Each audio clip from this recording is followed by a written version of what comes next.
প্রিয় দর্শক বন্ধুরা, আশা করি আপনারা সবাই খুব ভালো আছেন। আমি আজকে চলে এসেছি আপনাদের সামনে একটা নতুন রান্নার রেসিপি নিয়ে।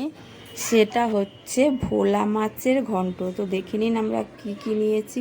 বেগুন টুকরো করে রাখা, আলু টুকরো করে রাখা, মাছগুলো সব কেটে নিয়েছি, পেঁয়াজ কুচি করে রেখেছি, টমেটো কুচোনো, এখানে আছে আদা রসুন লঙ্কা কুচি, এটা পেস্ট করে নেব, আর আছে এখানে নুন হলুদ লঙ্কার গুঁড়ো। তো আমি প্রথমে মাছগুলো ভেজে নিয়ে ঝুড়ো ঝুড়ো করে কাঁটাটা বেছে আলাদা করে রেখে শুধু মাছটাকে নিয়ে ফিরে আসছি। তো আমার মাছটা ঝুরঝুরো করা হয়ে গেছে। এবার আমি কড়াতে তেল গরম করছি।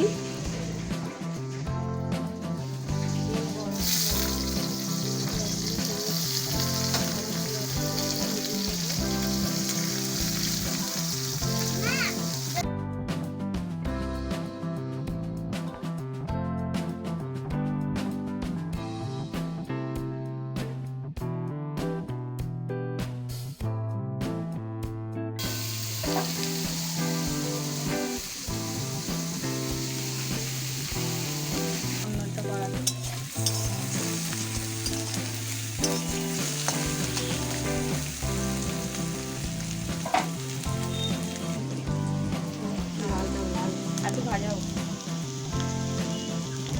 হাওয়া যাচ্ছে তো যাচ্ছে।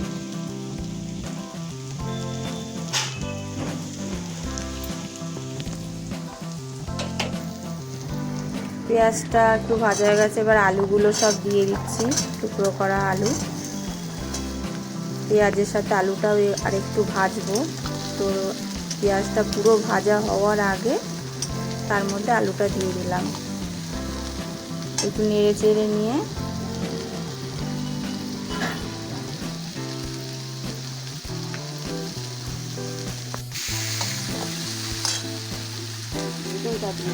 আলুটা ভাজা হয়ে গেছে। এবার এর মধ্যে টুকরো করা বেগুনগুলো সব দিয়ে দেবো।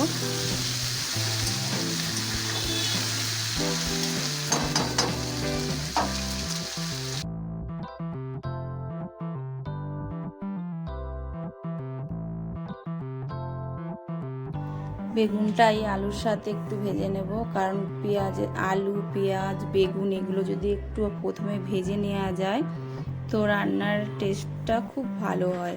তাই এটাকে আগে আমি একটু ভেজে নিচ্ছি নেড়ে নেড়ে।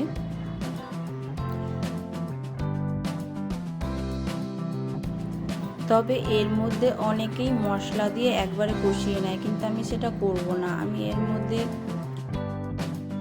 একটু নুন দিলাম আর দেবো একটু হলুদ দিয়ে একটু ভালো করে মিশিয়ে নেব।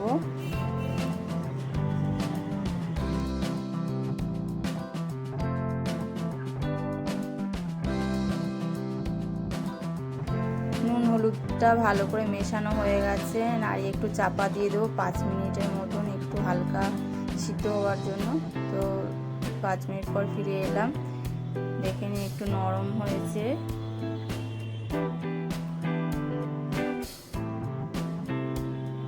নরম হয়েছে, এবার এটাকে আমি নাবিয়ে রাখবো আলাদা করে, কারণ আমি মশলাটা আবার কষাবো, আলাদা করে কষাবো।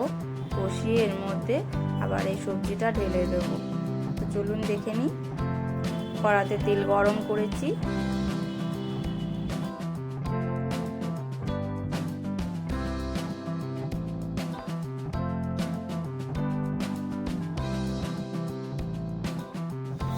তো আমি তেল গরম করে নিয়ে তার মধ্যে টমেটো কুচোনোটা ছেড়ে দিলাম। টমেটোটা একটু নাড়িয়ে নেবো, না হলে চেয়ে চেয়ে থাকবে। টমেটোটা তেলে একটু ভেজে নিলে কি আর নরম হয়ে যায় আর তরকারির সঙ্গে মানে মিশে যায় টমেটোটা।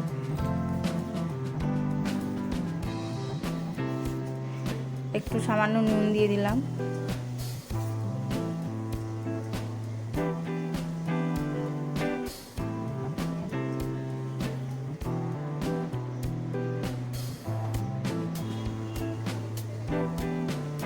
নরম হয়ে গেছে, দেখে নিন।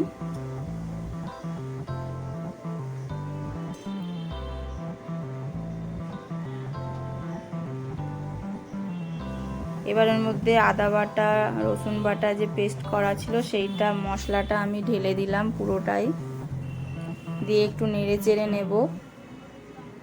তার মধ্যে হলুদের গুঁড়ো, লঙ্কার গুঁড়ো, সামান্য একটু নুন আবার দিলাম পরিমাণ মতো।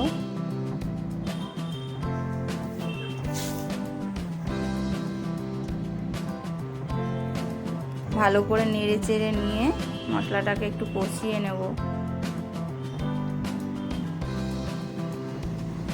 মশলাতে দেখুন তেল ছেড়ে এসছে।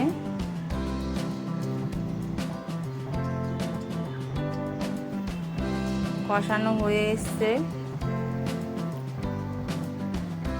দেখুন খুব সুন্দর তেল ছেড়েছে মশলা থেকে।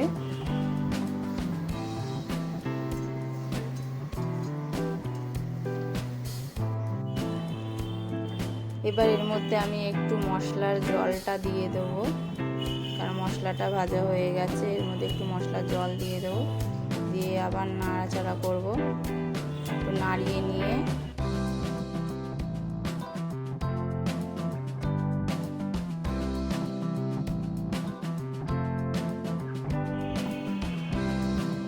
মশলাটা একদম কষানো হয়ে গেছে। আর একটু জল সামান্য ছিল মশলার, ওটাও দিয়ে নেড়ে নিচ্ছি।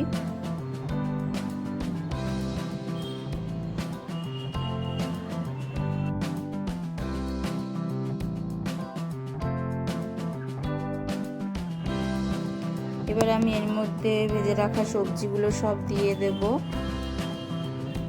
মশলা কষানো হয়ে গেছে, এবার সব সবজিটা দিয়ে দিচ্ছি। দিয়ে এবার মশলাটার সাথে ভালো করে মিশিয়ে নিচ্ছি। আমি এইভাবে করলাম কারণ সবজিটা ঘ্যাট হয়ে যাবে, না হলে পুরো গলে মানে কাদা কাদা হয়ে যাবে মশলা কষাতে গেলে। এর মধ্যে মশলাটাও ভালো কষা হবে না, তাই আমি আলাদা করে কষে নিলাম মশলাটা। এবার এটাকে ভালো করে মিশিয়ে নিচ্ছি সবজির মধ্যে। মশলাটা ভালো করে নেড়ে চেড়ে মিশিয়ে নিচ্ছি।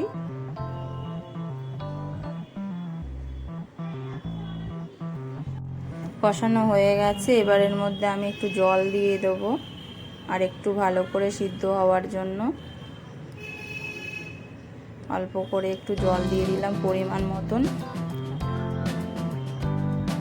জলটা সেরকমই পরিমাণ দিতে হবে যে জলটা সবজিটা সিদ্ধ হওয়ার পরে পুরো তরকারিটা একটু গায়ে গায়ে একটু মাখো মাখো ভাবটা থাকবে, সেই রকম অনুযায়ী জলটা দিতে হবে। তার মধ্যে আবার মাছের ঝুড়ো করা মাছটাও দেব, সেখানেও একটু জল লাগবে, সেভাবেই জলটা দেওয়া হয়েছে, আপনারাও সেভাবে দেবেন। এবার এটা ঢাকা দিয়ে দেব সিদ্ধ হওয়ার জন্য। কিছুক্ষণ ঢাকা দিয়ে ফিরে এলাম, দেখুন সুন্দর ফুটেছে, সবজিটা টকবক করে ফুটছে আর সিদ্ধটাও হয়ে গেছে। খুব সুন্দরভাবে সিদ্ধ হয়েছে, সব সবজি গলে গেছে। এবার আমি মাছটা দিয়ে দিচ্ছি এর মধ্যে।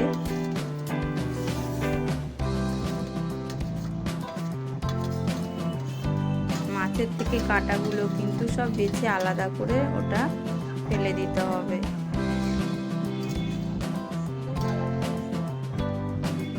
ভালো করে নেড়ে মিশিয়ে নিলাম।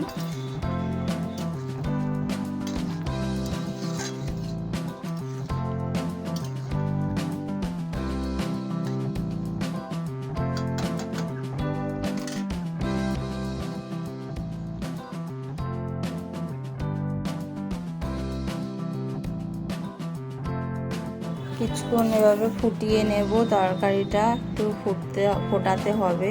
মাছটা দেয়া হয়েছে পরে যাতে সমস্ত মশলা, নুন, হলুদ, লঙ্কা সব কিছু মাছের মধ্যে মিশে যায়, মাছটা সবজির মধ্যে মিশে যায়, তার জন্য কিছুক্ষণ ফোটাতে হবে। তো আমার ভিডিওটা যদি আপনাদের ভালো লেগে থাকে অবশ্যই লাইক কমেন্ট করতে ভুলবেন না, সাবস্ক্রাইব অবশ্যই করবেন। এতক্ষণ আমার সাথে থাকার জন্য আপনাদের অসংখ্য ধন্যবাদ। আপনারাও একই রকমভাবে বাড়িতে রান্না করে দেখবেন, খুব টেস্টফুল হয় রান্নাটা। তো অবশ্যই জানাবেন কার কেমন মনে হলো। তো আমার রান্নাটা এবার হয়ে গেছে, আমি এবার নামিয়ে নিচ্ছি। কত সুন্দর কালারটা এসেছে দেখুন, রান্নাও খুব সুন্দর হয়েছে, খুব সুন্দর সেন্ট বেরিয়েছে দেখুন, কত সুন্দর হয়েছে। খুব ভালো লাগে এই রান্নাটা। আপনারা রান্নাটা একদিন বাড়িতে ট্রাই করে দেখবেন, নিশ্চয়ই ভালো লাগবে। তো আমার ভিডিওটি আজকে এই পর্যন্ত, অন্য কোনো ভিডিও আবার আপনাদের সাথে দেখা হবে।